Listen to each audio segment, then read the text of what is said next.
Welcome to the BetterPears Podcast. Join Dr. Jason Fujikawa for his insights on theology, philosophy, culture, and the verbal expressions we use to relate meaning and reality to one another.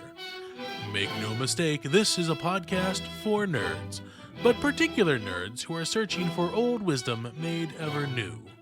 To learn more about the BetterPears cultural empire, please visit BetterPears.com. Hello, I am Dr. Jason Fujikawa.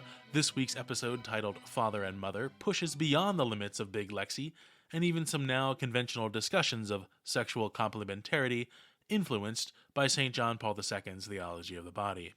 While some in the audience might disagree with one or several of the connections offered in the episode between language and the foundational relations of father and mother to their children, I am also aware that pleasing everyone is statistically unlikely given the topic. I do kindly ask those seeking to summarily cancel me from polite or even impolite society to at least like the episode and subscribe to the podcast in an act condignly hypocritical to complement your disordered desire for Kratos. The purpose of the episode, like all those of the podcast, is to suggest a deeper etymology and etiology for the words we employ to express reality each day. Thus, while the positions offered in each episode are in no way definitive, it is my hope that they function as timeless attempts at expanding your palette for true and accurate verbal expression. For those so sated, I also ask that you like the episode, subscribe to the podcast, and leave a comment should you be so inclined and able on this listening platform.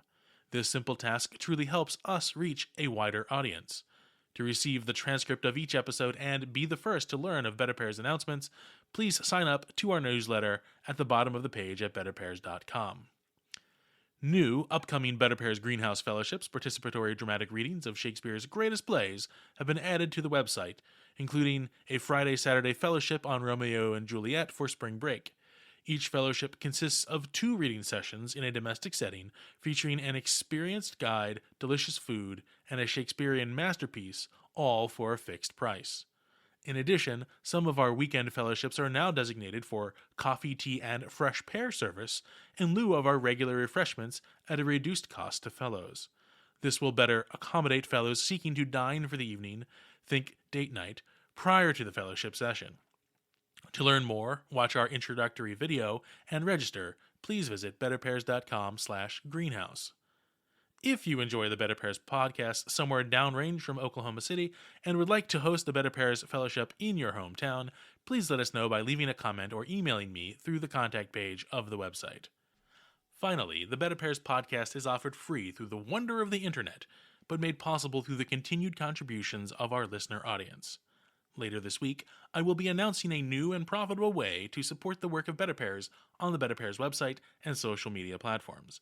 If you have not yet registered to receive the BetterPears newsletter, please do so at the bottom of the page at betterpears.com so that you are the first to know of new episodes and exciting developments. Thank you for your continued patronage of attention and Federal Reserve notes. And now, on with the episode. Season 2, Episode 7, Father and Mother. The word father strikes the Anglophonic ear as a weary passenger along the historical train of language, having undergone the great consonant shift explained by Grimm's Law. This law is named after Jacob Grimm, the elder of the 2 brothers Grimm of 19th century folklore fame. In addition to capturing cultural lore as certain cautionary tales, Jacob was also an historical linguist and concerned with the phonetic shift of consonants over time and across what would eventually become new languages. Grimm's Law organizes certain consonants into 3 major groups: labials, b, v, p, th, producing their sound in the front of the mouth at the lips; dentals, d, t, th, producing their sound in the middle of the mouth near the teeth; and gutturals, g, k, ch, producing their sound at the root of the tongue and the throat. If you have never taken a moment to voice these sounds and sense where in your mouth the sound originates, the experience is worth a brief pause. Technically, Grimm's Law accounts for the first Germanic sound shift, concerning stop consonants developing from Proto-Indo-European, the mother tongue of early civilizations, to early Germanic. This shift can be discerned by our audience in the consonant shifts between Latin and English, the latter being the grammatical descendant of German and heir to many common German terms which survived the influx of the Romance language French into English after the Norman conquest. The word father is one such example of this consonant shift. The labial p sound in the Latin pater arises as a v sound in the German vater, and the f or ph sound in the English father. Similarly, the dental t sound in pater arises as a d sound in vader, and the th sound in father. This polytropological linguistic account of the word father provides a segue into the heart of its meaning laid bare in the corresponding Latin verb to pater, that is, pateo. In the first season Genesis episode, I used the phrase, "the pater becomes patent," to describe what might be the fundamental act of the generational family, whereby the father accepts the newborn child on his knees and establishes both his paternal rights and responsibilities. In the course of our fallen state, however, the case of dubious paternity and indeed hostile paternity has arisen and was culturally acknowledged by the ancient Romans, who held that Jupiter retaliated against the murderous designs of his father Saturn, causing the latter to hide, Lateo, in an area of the Italian peninsula which came to be known thereafter as Latium, and peopled by the Latins. See Virgil Aeneid, Book 3, lines 319 to 323. There is something captured in the word pater, or father, that recalls deep in us the tension between a father's strength which could be harmful to us and his strength as a shielding aegis. This tension between hiding and revealing ourselves to the father finds delight in the antics of a certain cartoon featuring Australian blue heelers. It is the source of a child's wonder at the domestic threshold upon the father's return, be it from the high walls of windy Troy, or simply his daily commute. As labial consonants, the sounds p and f require a slight outward puff of air that announces his presence, but does not assume to draw near. But while he was yet at a distance, his father saw him and had compassion, and ran and embraced him and kissed him. Luke 15:20. From the pneumatic pa and fa of pater and father, we turn to the inward draw of mother and mater. Unlike a father, the maternity of a child is revealed by the nature of human gestation. The connection of a child to the mother has a primordial language of its own, to the point that the initial syllable ma is the vocalization of the act of nursing at the mother's breast. Mama is not only a name the child gives to his nurse, but also his nourishment. It is an exhortation to renew the nutritive bond which began in the womb and continues through her succor. The sweetness of life, all sugar, sucre, zucchero, sucar, azúcar, is named after the first sugar, lactose, pooled as a biological lake in our mother's breast for us from the very blood flowing through her whole being. Mother's milk, lactose, pools in her, not unlike her tears, lacrimae, pool in her as the age of nursing gives way to the dangers of a fallen world. From mother, mater, we come to understand the maternal in materia, matter. A lesser blog or podcast would stop at the party line of Big Lexi, the lexicography cartel, and note that what is maternal in materia, matter, is based on a flawed understanding of genetics, in which the mother only supplied the material aspect of offspring, while the formal aspect was entirely determined by the father's genetic contribution, his seed.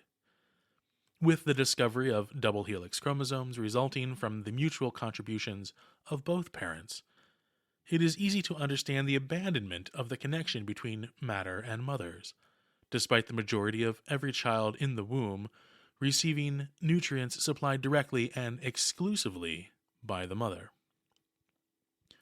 Instead of this dismissal, I suggest that there is some lingering fruition in the connection of mothers and matter.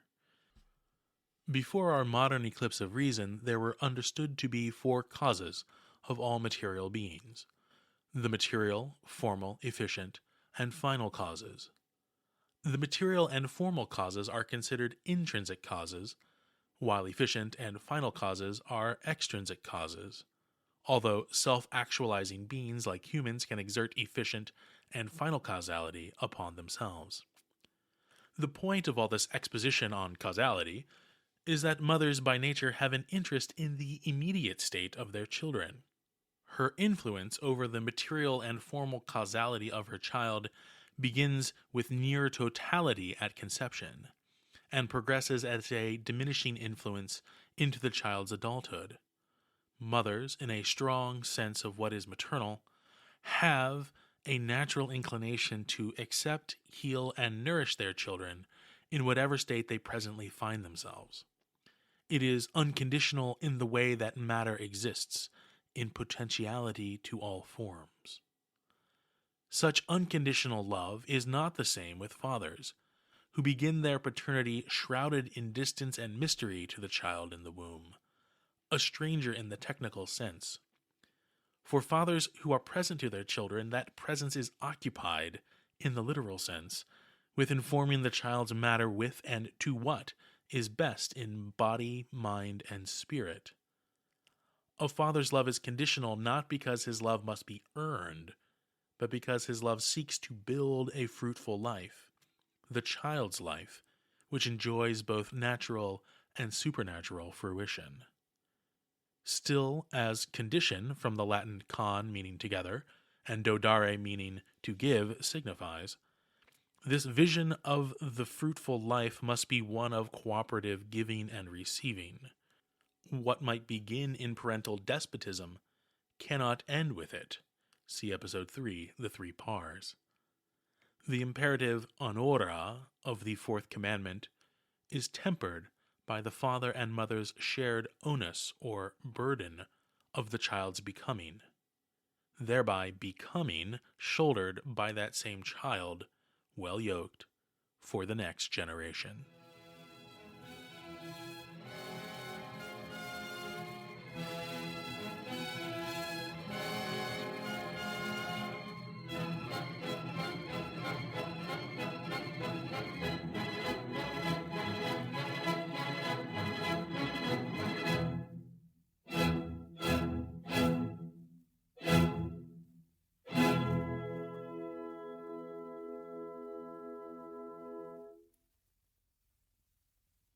The views expressed by BetterPears contributors are theirs alone, and do not necessarily reflect the views of BetterPears, its parent company, or any company or organization affiliated with the contributors. For more information, to support BetterPears, or to shop for BetterPears merchandise, please visit BetterPears.com.